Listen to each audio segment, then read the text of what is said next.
Yes, good morning, good afternoon, good evening, wherever you're watching from. Mariam, the Ladies Guide, your emotional wellness guide. Every Monday morning, giving you this 7 minutes of inspiration. In the 7 minutes to grow your life, to elevate your life, to empower yourself in the new week you've moved in. So, 7 minutes of inspiration is meant to give you this life changing content where you pay attention to these little things that can improve your ability to work, ability to be productive in your life. So, today we're going to look at something called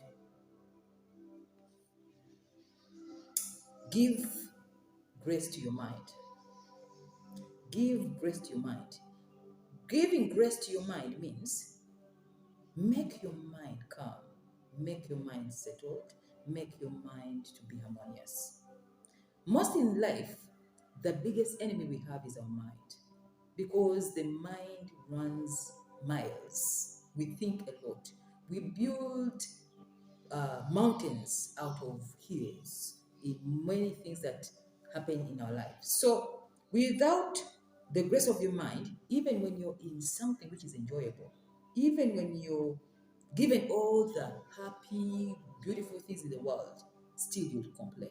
So many people travel a lot, buy a lot of things, try to find happiness, like I told you, in these things. But because they don't have the grace of their mind, the mind is not settled. Still, they don't enjoy themselves. So, without the grace of the mind, you lose harmony harmony with self, harmony with others, and harmony with the universe. And with lack of harmony, meaning that even when you have something beautiful or you're already in what you prayed for, or you got already what you want, still the mind will not be satisfied. That's why many people who are high achievers at a level of life where they feel they've gotten it all, still they're dissatisfied. So they keep searching and keep searching and keep searching and keep searching until when they sabotage even that which they already got. So how do you tell that your mind is out of grace? There is hunger, there is jealousy, there is fear, intense fear. Most importantly, fear. Fear of something will happen. You see, when you become very rich, when you become very famous, you start thinking that people are going to take away what you have. There is that fear. There is that fear that comes to every high achiever in life. Whoever gets up in the success ladder, they think something is going to happen that is going to take away what they've worked for. So that fear creates a lot of mind games where you lose the grace of the mind. That which you created and supposed to enjoy now you become the hostage to it. You become a prisoner to your own happiness. You become a prisoner to your own success, which is not very good. Life is meant to be lived, and you're meant to really live it, not just exist. So don't survive in life, just thrive. Work on being higher and higher and higher. No amount of fear can ever pay off. No amount of fear, because people are afraid of many things: fear of death, fear of poverty, fear of criticism, fear. There are a lot of number of fears, but everything and every kind of fear you have, always remember, many of those things even never happen. So get fear out of your mind, get fear out of your system, and approach everything you fear head on. Meet it, look at it, and then you'll be shocked that you're just afraid of nothing. So, lack of rest of the mind, even when you're in happiness, it can become sadness. Even when you're eating good food, it becomes useless because you are not at peace with yourself. So, the mind can be your best friend as well as your enemy. It can create a private heaven or a private hell. Even amidst of a party, you can become lonely because of the mind. Even amidst of excitement, you can become depressed. Even amidst of a happy relationship, you always look for what is bad. So train your mind to live in grace. Train your mind to live in happiness.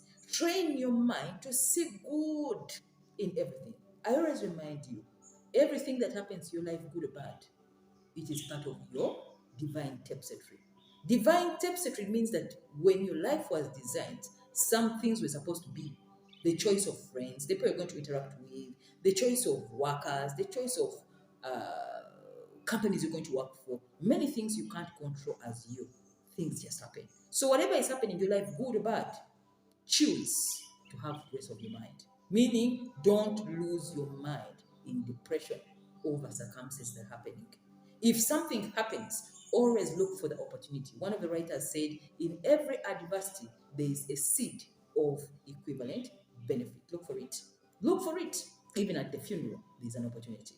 Okay? So don't always look at life in a negative way or in negative format where you always build malls, hills out of malls, where everything that comes to you, you waste a lot of your time, building problems which have not yet existed, seeing your future disastrous before even it reaches. And I always remind you that your future is now. There's no future. Future is now. When you watch me now, right now, I'm your future. The future is not there. So don't waste your time waiting for the future.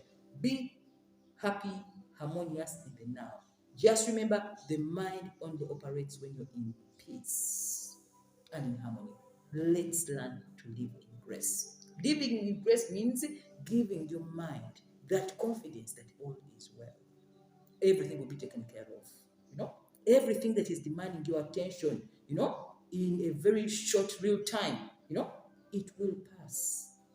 Good or bad, it will pass. You've gone through a lot of things to where you are now. Don't ignore the fact that you have succumbed to many things and you are a grown up now where you are. And you've made it, So no problem in life should ever put you to hold and to think that is very important. It will also pass with the test of time. So we only give grace to the mind by understanding that the mind works in harmony. To create your private heaven or to create a private hell on earth, it is here. So give your mind the grace. See you again next week with a new 7 minutes of inspiration. And always remember, we are meant to grow. We are meant to thrive. We are meant to do good in life when we use our minds very well. Mariam Nabuja, I'm a designed emotional wellness guide, a psychologist, a life coach, a relationship coach, very passionate about life and humanity, and a very happy person. Thank you so much.